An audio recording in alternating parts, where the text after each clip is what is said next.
So, hi everyone.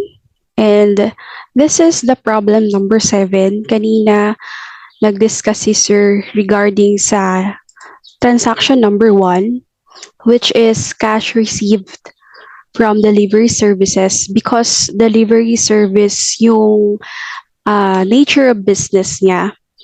Ang nangyari dito, dahil naka-receive siya ng cash, cash is a form of asset. So, padadagdagan yung cash natin, which is 92,700.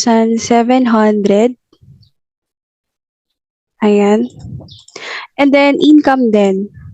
Dahil nga, nature of business natin is nasa delivery service. So, pag nanggaling dyan, syempre, lalagay natin siya sa income. Creditors on account. So, ibig sabihin, pag paid creditors on account, ito ang tatandaan nyo, ang root word na yan or yung word na yan or yung on account, ibig sabihin, utang. So, paid creditors, tayo yung nagbayad sa creditors. So, nabawasan tayo ng cash and nabawasan din tayo ng utang. So, that's liability. So, this is decrease asset kasi nabawasan yung cash natin. And then, decrease liability kasi nabawasan yung utang natin. Okay, so lalagyan natin to ng kulay red to determine na ano siya, bawas. Alright. And then, 20,000 din sa ating liability.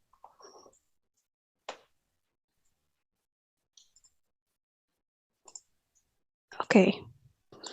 So now, so number 3, receive cash from owners as additional investment na 600,000 pesos.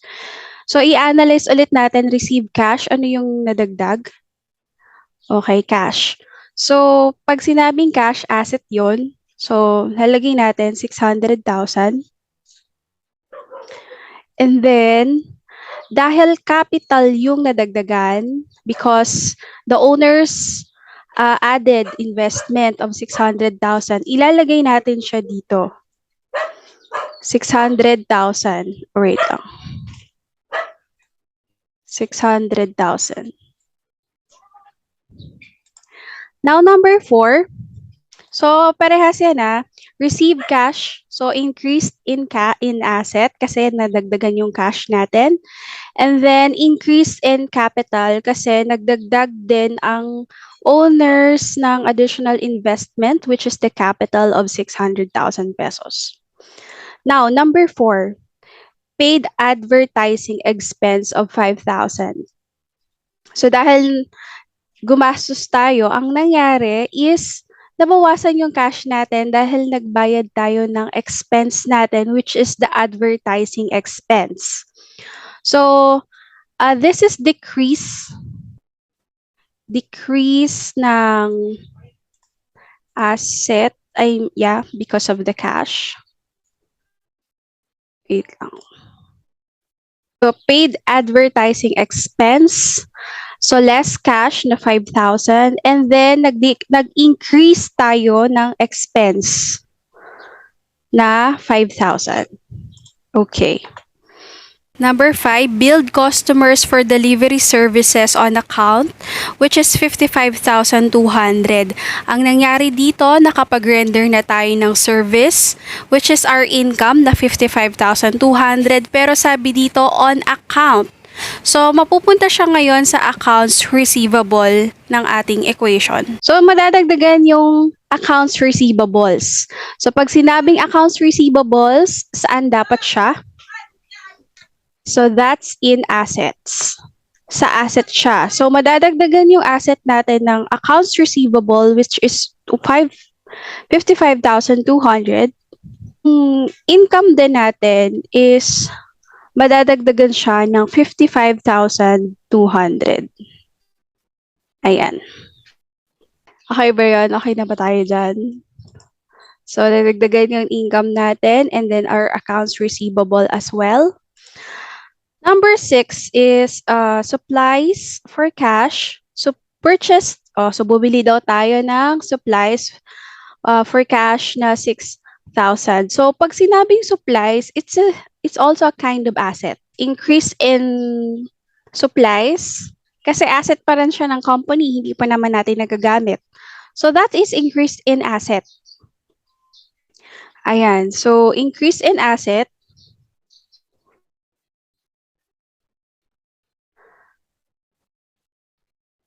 and then decreased cash.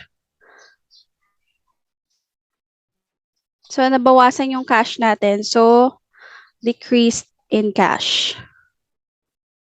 So this is increased. Pwede ba dito mag-insert ng comment? Ayan. So um increase asset na supplies and then also decrease asset na cash. So nabawasan yung cash natin kasi bumili tayo ng supplies.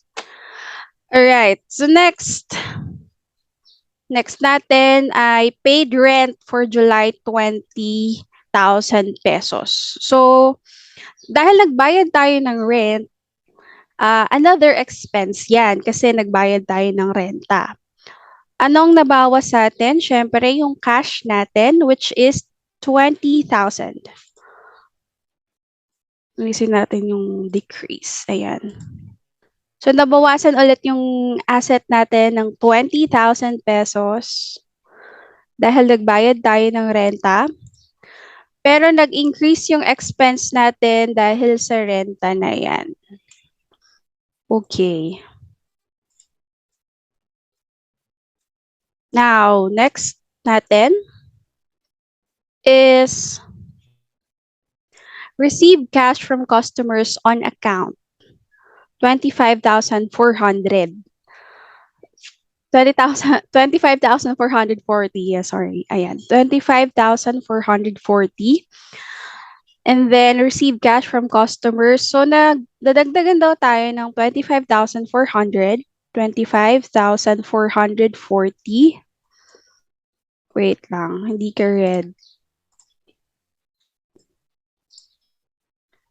No fill. Ayan. Receive cash from customers on account. Naka-receive tayo, increase in cash, and then decrease in another asset, which is yung accounts receivable natin. Ayan. So, pag sinabi natin ulit na accounts receivable, ayan. So, nagbayad sa atin yung mga may utang. Ayan. Pero nadagdagan naman tayo ng cash kasi nakasingil tayo ng utang. Alright? Okay. So next dito, determined that the cost of supplies on hand was 1,440. So 4,560 of supplies were used during the month. So that the cost of supplies on hand. So yung natira na lang daw sa, 'di ba namili tayo kanina na 6,000 na supplies. So ngayon, ang natitira na lang on hand na amount ng supplies ay 1,440. So nabawasan na yung 6,000 natin ng 4,560. So paano natin ilalagay yan? So nabawasan yung asset natin ng anong asset yan? Ang asset natin dyan ay supplies.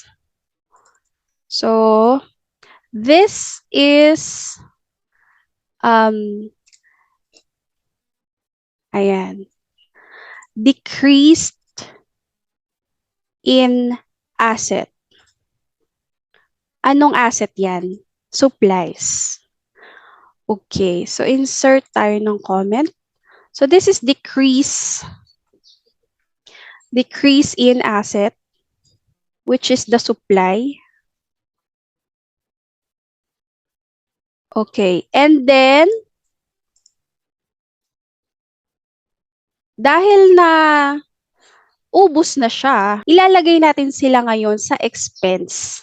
So, nagastos mo na or nagamit mo na yung mga supplies na yan. Kaya mapupunta siya sa operating expense ng company. So, madadagdagan ang gastos or the expense. Okay? Good. Yung number 10, isolve natin ngayon, which is owner withdrew cash for personal use of 20,000 pesos. So, dahil nabawasan yung ating cash na 20,000, ilalagay natin dyan na nabawasan siya ng 20,000. So, saan naman natin ibabawas sa kabilang side yung 20,000 na yan? So, dahil nag-withdraw tayo, ang effect po niyan is dito sa ating capital or sa owner's equity. Ayan. So, mababawasan din ang ating owner's equity dahil ang drawings or withdrawals ng cash has a contra owner's equity effect sa ating accounting equation.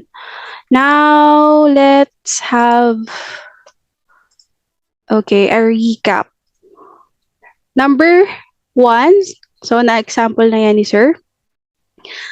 Ang nangyari dito is nadagdagan yung asset natin na cash, which is 92,700.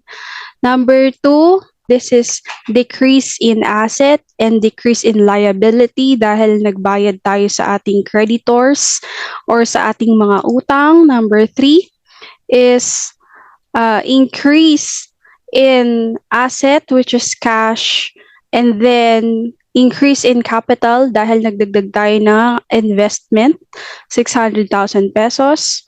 Number 4, this is decrease in asset, which is cash, nabawasan ng 5,000 dahil nagbayad tayo ng ating expense. Number 5 is build customers for delivery service on account. This is increase in asset, which is the accounts receivables. And then also, this is a increase in income. Number 6, increase in asset, which is the supplies. Pero dahil bumili tayo using cash, this is decrease in asset, which is cash. Increase asset, decrease asset. Ayan.